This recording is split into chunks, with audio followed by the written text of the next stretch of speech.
Oh man, hey everybody, and welcome to Roll for Effort. My name is Jason Scranton, and I am here tonight solo. And so this will probably be a pretty short video. I just wanted to talk about something kind of that I found sort of interesting lately. Uh,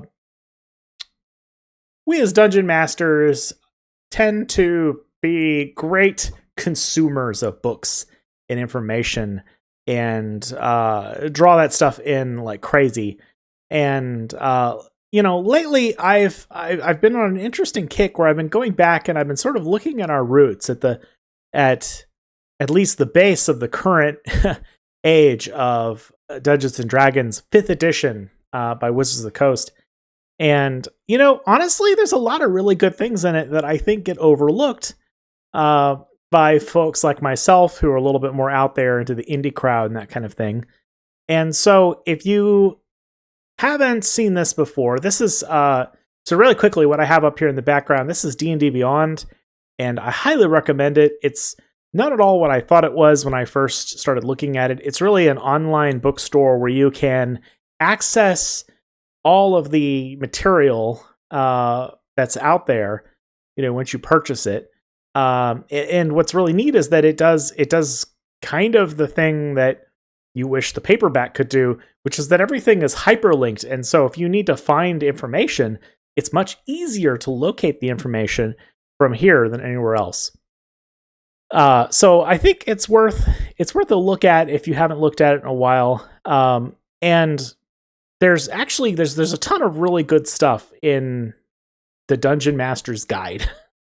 And this is probably, you're like, well, duh, it's the Dungeon Master's Guide. But I can't tell you the number of major YouTube personalities out there who I've met who have never read the 5th edition Dungeon Master Guide.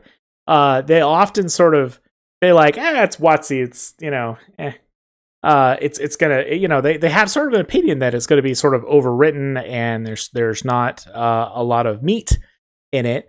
And I have to say that nothing could be farther from the truth about the Dungeon Master Guide.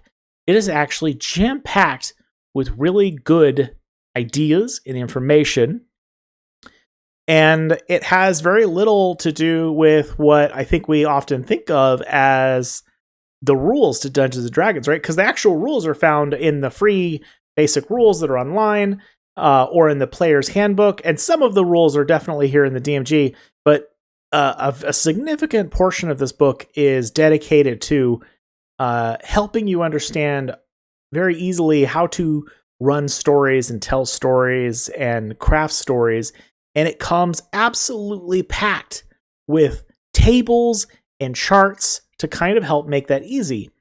And I used to sort of sniff at the charts back in the day because I'd say, it's too, there's not enough detail here, right? And then I became more of a DM who does a lot of improv work in my games, and I'm started to come around and really appreciate the beauty. I think the guys who put this book together really knew what they were doing. And I'll probably go through and show some examples in here.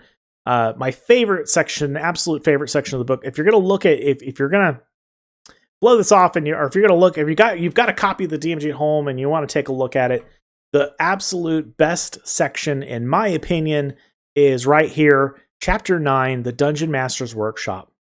What's really interesting is that it contains, right up front, a variety of alternate rules which are designed to make the game run and play faster. That's right. The big complaint that people typically have about 5e, which is that it's a little bit slow, that you could be stuck in a combat for 1 or 2 sessions straight, just one combat at higher levels, that it could go on for freaking ever.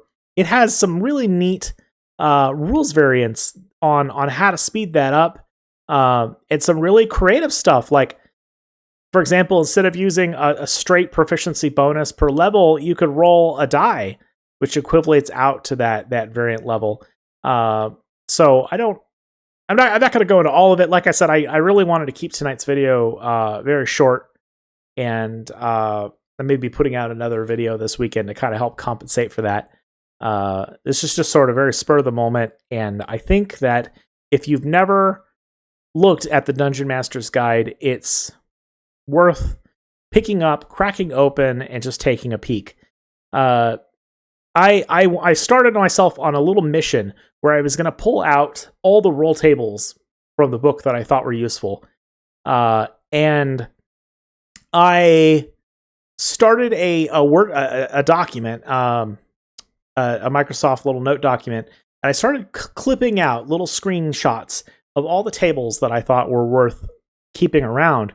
And I got to tell you guys, I made it up to like 30 plus tables. I wasn't even like a fraction of the way through the book.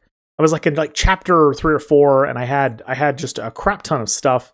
And I was like, you know what, this is ridiculous. I'm gonna have to just familiarize myself with the text here and come back and look at these when I need them, or create a binder, a DM binder to help solidify that. And so I don't know. I feel a little odd or out of place saying this, because I know it's not like ultra popular in the OSR and indie community to sort of fall back on some of these traditional D&D materials. But really, honestly, it's worth a look. It's worth an actual read if you haven't done it. If only to do it once, just to sort of get a really clear understanding of where things are or have been. And I think that, you know, as you're building the sort of gigantic internal mental toolbox of tools and things, that this is a very valuable asset to put down on your table. So, you know, check out D&D Beyond if you haven't. You know, if it's something you're interested in. If you already have a copy of the DMG, that's great. There have been a few like errata changes, but not very many to the current version. And I believe that all the tables are still there. Like, I have my physical copy back here. I just didn't have it ready for the video. And check it out. It's got some stuff. It's actually got some stuff. Who knew? I'm amazed. You let me know now, the parts that, you know, if you have read the DMG, let me know in the comments, you know, kind of what you think of this, what you found the most valuable parts. Like, that would be really helpful for me to kind of help me sort through it, because I will say this, it is a massive book. Like all their books, is gigantic, but it's really packed with a lot of material. So let me know down in the comments. That would be really helpful to me if there's something that you saw in it that you thought was just really useful or cool. And that way I can just zoom to it and check it out, because it is hard to read cover to cover. I mean, it's like a textbook. It's literally like a referenced textbook. It's, you know, there's no story built into it to kind of pass the content away. You kind of have to sort of flip through it randomly and find your muse, or zoom in on parts that sound interesting from the indexes in the table of contents. And come on, that's, you know, it's a little tough to do sometimes. So if there's stuff that you like in it, shoot it back in the comments. Let me know.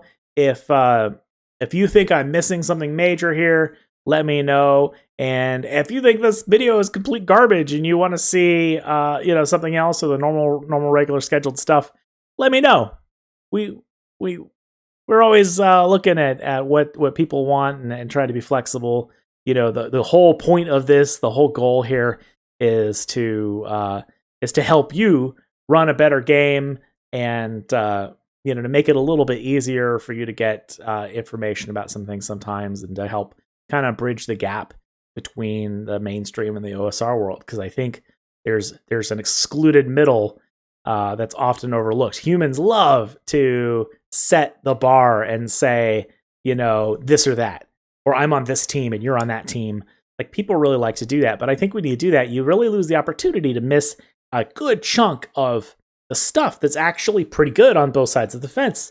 And if you can, you know, set aside those predispositions, those pre-beliefs, and just sort of look around, you know, and if there's something you read, you don't like it, so what? Go on, move on. You're good. You know, it may be valuable to somebody else. It may not be written for you. You know, they write these books to a massive audience worth of people, you know, and that's not easy. So I definitely kind of appreciate, you know, sort of their struggle. Although it's their job to sort of figure out how to make it work anyway. But anyway, I'm going to stop rambling. You know, thanks. Have a great weekend. And, you know, hope you guys having an awesome time, staying healthy, and have a great game.